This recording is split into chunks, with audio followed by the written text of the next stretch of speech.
International Day of the World Indigenous People is observed on 9th of August each year to raise awareness and protect the rights of the world's indigenous population. It was first pronounced by the United Nations General Assembly in December 1994. Every year, however, the indigenous people of the Federal Capital Territory are not left out in the celebration.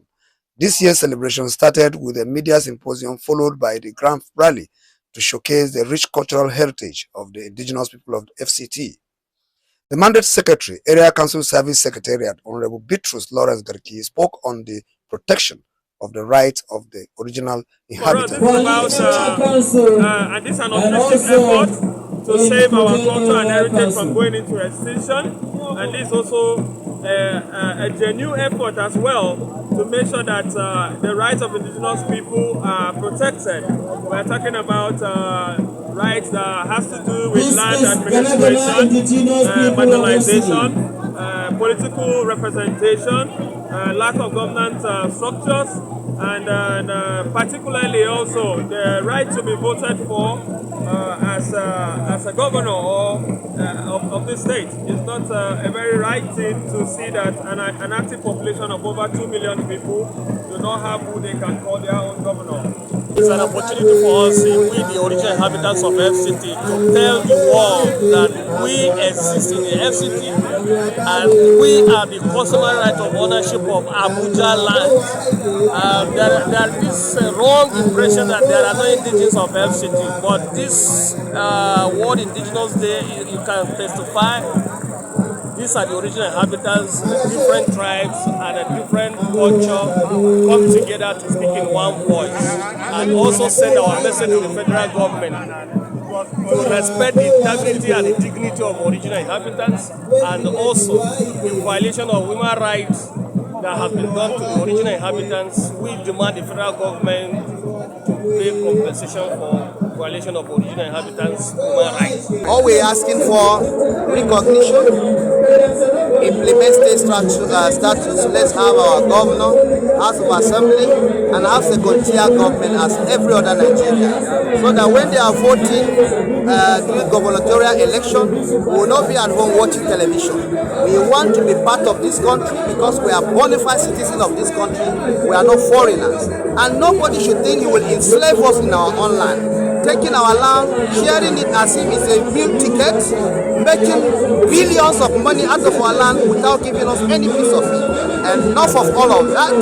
All we want is that we are indigenous people. We did not apply for federal government to bring the capital city here. And so we are here originally, thousands of years before even anybody think of bringing the city. And so we should be accorded that respect as it is done in other climes. Go to Canada, go to Brazil, go to US, go to London, where we are practicing this democracy and see the way they treat their aborigines. Such is what we want here.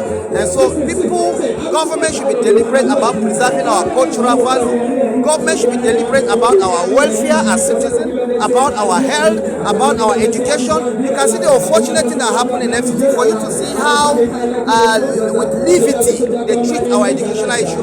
Our children were at home more than 3 months not being in school. So we want government to prioritize the issue of the people of the FCT.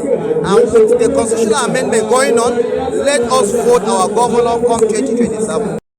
The Abuja North House of Representatives member, Honorable Benjamin Chinedu, told the gathering that he has pushed for the bill for creation of Original Inhabitants Resettlement and Compensation Agency, which has passed its first reading in the National Assembly. Today I am pledging a total commitment to the cause of the indigenous people.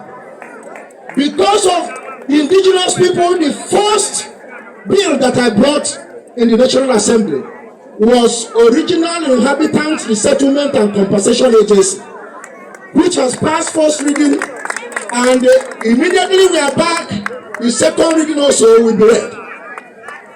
And now we are pushing.